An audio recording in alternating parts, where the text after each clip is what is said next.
The Mortal Kombat 2021 movie got dropped the other day, and it is a blast. As a huge fan of both Mortal Kombat and the DC franchises, I feel obligated to give a movie review, like I did with Zack Snyder's Justice League, for the new Mortal Kombat movie. So as you guys know, the newest Mortal Kombat game trilogy that they dropped, MK9, Mortal Kombat X, and Mortal Kombat 11, that kind of trilogy of games, I really thought the story was good in those games.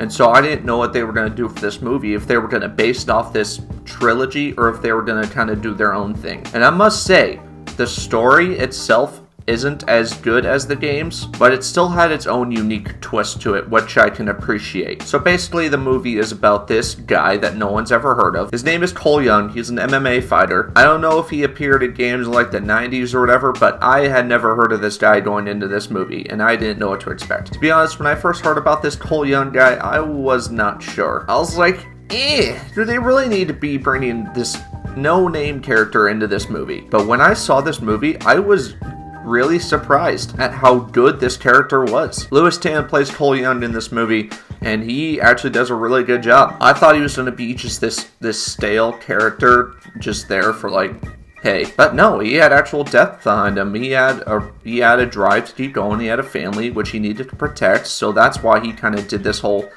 little thing. So this guy, Cole Young, gets recruited by Jax. He's trying to recruit these champions from Earthrealm who have a Mortal Kombat mark anywhere on their bodies. Basically, if you have this mark, that means you'll be selected and chosen to compete in the Mortal Kombat tournament against other realms, like Outworld. And if you didn't have the mark, you couldn't fight, which I thought was an interesting concept. It allowed them to be more selective. But Cole was born with this marking, and it later gets explained why. Spoilers. I should mention that. Oh, yeah, this video is gonna have spoilers. This is a spoiler review of the new Mortal Kombat 2021 movie. So what happens is Shang Tsung sends this guy Sub-Zero to hunt down Earthrealm's champions because they won 9 Mortal Kombat tournaments in a row, and if you get 10, you can take over that particular realm. So it gets explained at the beginning with a little text thing that if Earthrealm loses one more tournament, then Outworld gets to take over Earthrealm. And so even though the odds are clearly in Outworld's favor, Shang Tsung, he has a bunch of fighters at his disposal. He's got Sub-Zero, Mileena, Cabal, Goro. He's got a bunch of people. And so he sends these people, I guess mainly Sub-Zero, after Earthrealm's fighters, and he goes after Cole Young first. And so Jax steps in, and he allows Cole and his family to escape to, I guess, a little safe house. But in the process, his arms get ripped off. It literally showed that in the trailer. And so this guy,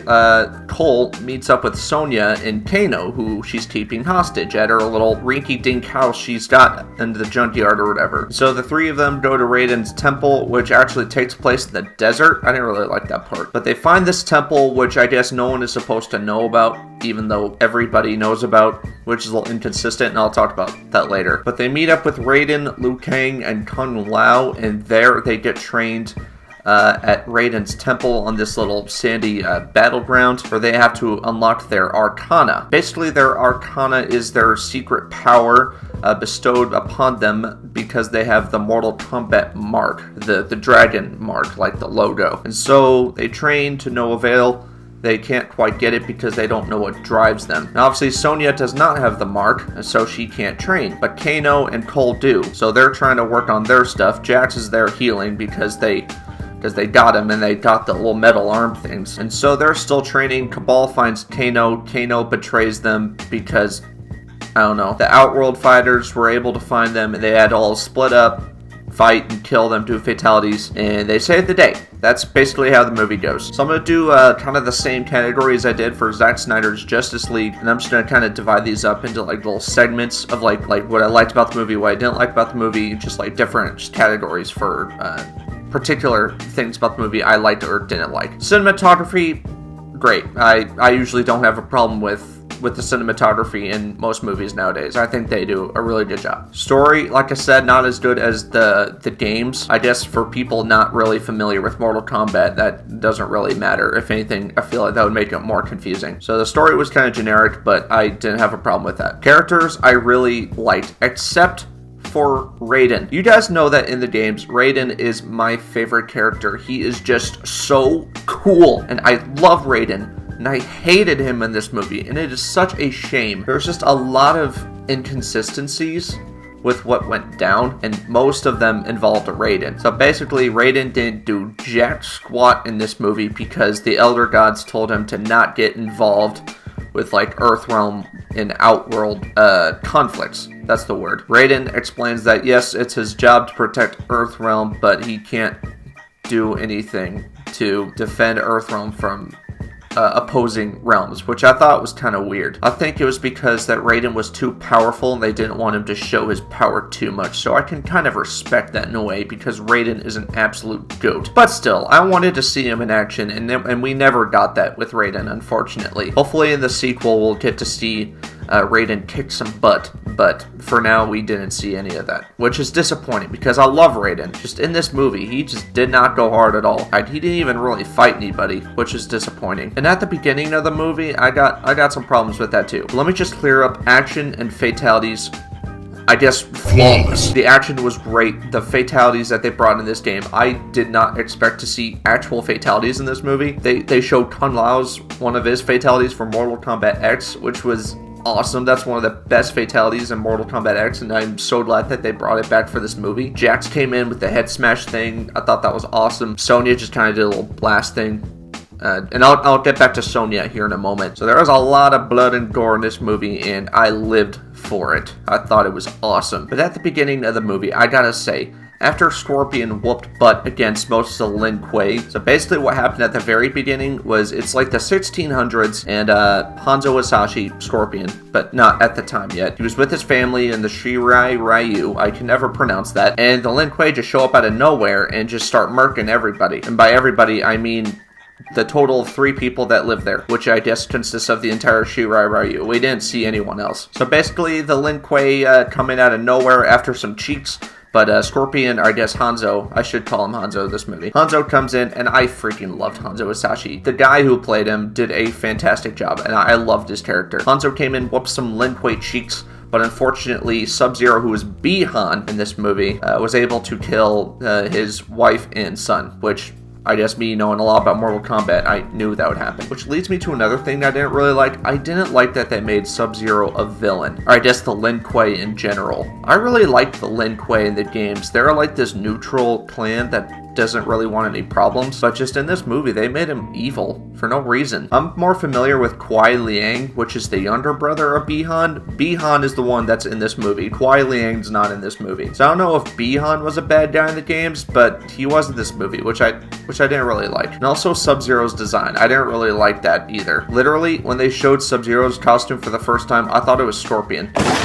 Like, his costume looked like Scorpion. I wanted to see more blue in there, but eventually got revealed that, hey, this is Sub-Zero. So Bi-Han kills Hanzo at the beginning of the movie. Hanzo gets transported down to HE double hockey sticks, and then 400 years later, Bi-Han becomes Sub-Zero. I don't know what happened in that time. I don't know how he maintained his age for 400 years. It never got explained why he didn't age at all. And I know the Lin Kuei aged too, because in the games, Kuai Liang, who is probably like around like 20 years old in the Mortal Kombat 9 game, he aged, and in Mortal Kombat 11, he was old. Even, what's his face? Cyrax says, Kuai Liang, you got old, which proves to me that the Lin Kuei age. And so I wish they would have explained why Bi-Han was able to live for 400 years, or why he became Sub-Zero, because he told Shang Tsung at the beginning of the movie, I am no longer Bi-Han, I am Sub-Zero. Like, why? Like, we never saw that part of, like, why. It's just like they cut out a lot of, like, important plot details, which would have made the story made a lot more sense. And also, Raiden. Let me explain again how useless he is. This man, Raiden, literally right after Hanzo gets transported to HE double hockey sticks, Raiden comes in the second after that. It was like he was waiting for Bi-Han to kill Hanzo for Raiden to come in. Raiden, you couldn't have come in and helped Hanzo defend himself? Like, you could have saved this guy. It's not just you're like, oh, I'm taking a pooper. Oh, shoot, that Shirai, you need my help. Oh, he's dead. So I wish Raiden would have done absolutely anything useful. And going back to the Raiden can't get involved thing, I think that's so stupid. Like, it was clear that Outworld was breaking the tournament rules, and nothing bad happened to them because of that. I mean, yeah, most of them got bodied, but it was by the Earthrealm champions. The Elder Gods, Let me tell you guys why I hate the Elder Gods with a passion. They had to know that something wrong was happening. Raiden, not once, went up there to the Elder Gods and said, hey, Outworld is breaking the rules. Literally, somehow the Outworld people came into Raiden's temple despite that no one is supposed to know where it is. Just the Outworld people came in with no problems at all. Like, the whole squad showed up too. I mean, Raiden put up that little barrier, which I thought was pretty cool. But Raiden, you have so many opportunities here. You've literally caught them in 4K. You can show the Elder Gods, like, hey, the Outworld people are literally in my temple right now trying to kill us. I was like, oh, well, shucks. Well, that's not good. They're not supposed to be here till the tournament. They disqualify. So they just could have handled a lot of things better. But besides that, I had really no problems with the movie. It was really fun. All the characters had their own little quips to their game. I thought they were faithful to their characters in the games, which I really appreciated. Especially Kano. I thought he was awesome. Or not awesome because everybody hates Kano, but I thought he was accurate to his character in the game, which I really, really appreciated. So yeah, none of the action I had a problem with. I thought all the action was amazing. Characters were great, except Raiden. Oh, and another thing about Raiden. I had so many problems with Raiden. Like, even though he said he couldn't get involved with Earthrealm and Outworld people, he literally did get involved. He was everyone's personal Uber. If he couldn't get involved, then he wouldn't have transport Cole back to his family. If he couldn't get involved, he wouldn't have transported Jax to the bridge where he threw hands with that big hammer guy. If he couldn't get involved, he wouldn't have sent Liu Kang, Cole, and Sonya to the place where they fought Cabal and Melina. If he couldn't get involved, he wouldn't have sent Shang Tsung back to Outworld. So yeah, it was just Sub-Zero and Raiden I had problems with. But now let me talk about my favorite part of the movie, which is, again, Cole. I thought he was awesome. Like, I'd be willing to even talk to NetherRealm and like, hey, you gotta put this dude Cole on the Mortal Kombat roster. That's how much I liked him. They eventually revealed that he is a descendant of the Hasashis. So at the beginning of the movie, yes, Hanzo and his wife and daughter died, or wife and son died, but the last remaining family member, when they hid, Raiden took them back to to his temple, and the Hasashi bloodline was able to live on, and that's how Cole got here, because he's a descendant of Hanzo Hasashi, which I thought was really cool. I really liked that part. Scorpion was awesome, and I really liked the final battle between Scorpion and Sub-Zero. I thought that was a very good final battle, even though I didn't really care for Sub-Zero being the bad guy of this movie. But other than that, I really liked this. I didn't know if this movie was going to be as bad as the 90s Mortal Kombat movies, or like how serious they were going to take this movie, or how much of a story they would put in this. But I gotta say, even with all those things, I'm still willing to forgive this movie. I'm just glad that there's finally a good Mortal Kombat movie, because I would still call this a very good movie. I mean, despite all that petty little stuff I was talking about, I still really enjoyed this movie, and I still had a really good time. I would say this was just kind of a setup for hopefully more Mortal Kombat movies, because there was no tournament in this one, even though they were like constantly talking about it. So I hope that we get an actual Mortal Kombat movie with a tournament in it. So I can't wait to see more of the Earthrealm adventures, to see if they can find everybody, which is like one more person, Johnny Cage, and I can't wait to see where they go from here. So all that little nitpick stuff